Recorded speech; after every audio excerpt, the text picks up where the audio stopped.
Jewelry is always something that fascinated me in the sense that it seems to be the automatic default when people have nothing else to buy and don't know what to do with their money. And I'm using jewelry as an example because jewelry is pretty much the definition of materialism and the concept of perceived value. So even the most materialistic person in the world, believe it or not, you don't actually care about those material items or possessions.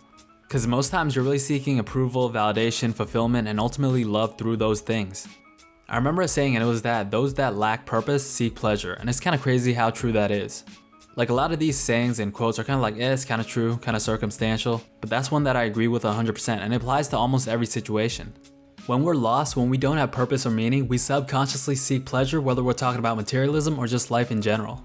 And this is just theoretical on my part, but human beings need a purpose, right? And I'm not talking about some deep, esoteric, philosophical level, I just mean on a day-to-day basis. We need things to do, goals to achieve, things to accomplish. Our biggest fears, believe it or not, is waking up without a purpose or a reason. And when that happens, we naturally seek pleasure for comfort. We seek dopamine. And going back to jewelry, again, it seems to be the automatic default for when people don't know what to spend their money on. I mean, you can replace that with any other luxury item, designer brand, or whatever. Case in point, the more money you make, the more materialistic you become because of that excess money. All your basic needs are met, but you have this number in your bank account that you need to give value to. Otherwise, it becomes meaningless. Because I mean, that's pretty much what everyone, or mostly everyone, is trying to do every day when they wake up. And then naturally that takes the form of materialism because that gives us pleasure, right? Because when you lack purpose, which in this case is the value of money, you immediately seek pleasure, in this case being materialism. It's kind of weird because everyone knows materialism is pretty much embedded in culture and society, especially nowadays, mainly due to social media. And I can go on and on about the negatives of materialism, but deep down everyone knows the negatives, how empty it is, I know it, you know it. But rather than understanding it, it seems like there's more of a surrender to it. It's kind of the same thing with social media. Everyone knows the endless negative effects of social media. Depression, suicide, anxiety, low self-esteem, body image issues, plastic surgeries, it goes on, and it's getting worse. It's like everyone knows, right? It's not breaking news, but people still choose to indulge in it despite that. It's like, yeah, social media is probably having XYZ negative effect on my mental in some ways, but I would still accept that because I don't want to feel left out or out of the loop. Or that it gives me attention and validation when people like my pictures and strangers kiss my ass and I feel like they're my friends, right? Or whatever the reason. People surrender to the negatives because they can't see themselves without it. Materialism is another one of those things that people still choose to indulge in despite that. It's like, yeah, this designer brand is probably a waste of money and completely useless, but I love the attention and validation I get and how people will perceive me because of it. It's really like there's a surrender to the negative things embedded in culture, namely pop culture, in order to conform or just be a part of something or feel like you're a part of something. You know, I was listening to a podcast the other day with an artist named David Cho. Quick synopsis, David Cho was basically asked to paint murals on Facebook headquarters back in 2003. And back then he was offered $60,000, which was a lot of money considering the fact that he owed a lot of people money. Or he was also offered shares of the company. Keep in mind, Facebook was just a random startup back then. Long story short, he took the shares of Facebook, sold part of his shares after Facebook exploded, and now he's worth a few hundred millions. And he was talking about how all that money basically further enabled his addictions, and how he spiraled into a really negative mental state because of everything.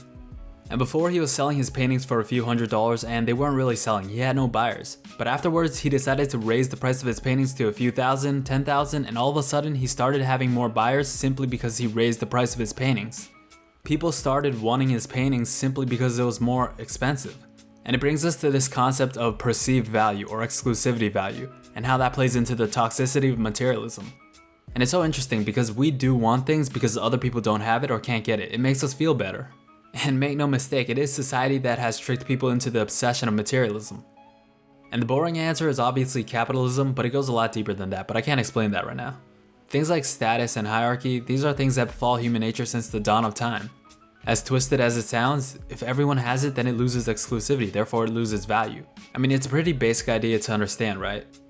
And as human beings, we love exclusivity. It makes us feel better, it makes us feel more important, more special. And that's what it pretty much boils down to.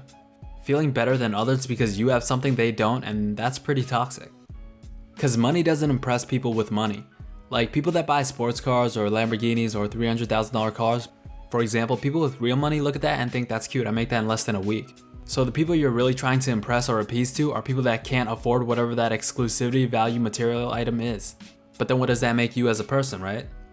And some people who are materialistic are also trying to compensate for what they feel they're lacking as a person. The more you feel you lack as a person, whether it's your character, personality, morals, whatever, naturally you want to compensate what you don't have internally with things you have externally. A basic example is kind of like how a girl or a guy will start online shopping and buying stuff when they're depressed. They're compensating. And again, we constantly need to feel the value of our money, otherwise it's just an imaginary made up number in our bank account. And that value is almost always felt in the form of materialism because we've been conditioned to believe that that's what we're looking for. And again, going back to jewelry as the prime example, at some point, especially when our basic hierarchy of needs are met, we begin looking for things to spend money on in order to continue to feel that value of that number. Because if that number has no value, then we lose purpose, and that's something we're inherently deathly afraid of. And naturally, people begin to become more and more materialistic through this. And listen, I'm not going to sit here and say don't buy nice things because that's pretty much impossible for most people. I mean, of course there are true minimalists out there like monks who live a very sedentary lifestyle, but for most people operating in society, materialism is almost a necessity for them. Because these things become a reflection of status, right? Which is a pretentious way of describing or masquerading acceptance and validation.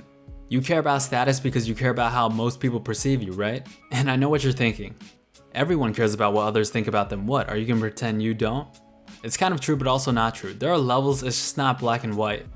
I mean, there's people who care about how their coworkers perceive them, their peers, their friends. Some desperately seek the approval of their parents, and some desperately seek the approval of strangers online.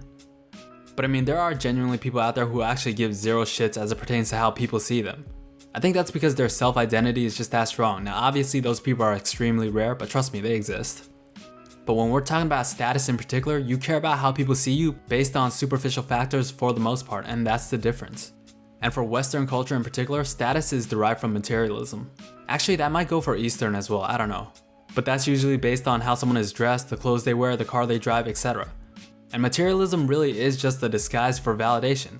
And there's a lot of reasons why this is toxic, to be honest. And don't worry, I'm not gonna bore you with the you're chasing things that won't make you happy angle. I mean, because at that point, that's like pointing out the sky is blue or 1 + 1 = 2. But it's toxic because it affects the way you treat life and how you look at people in general on a day-to-day basis.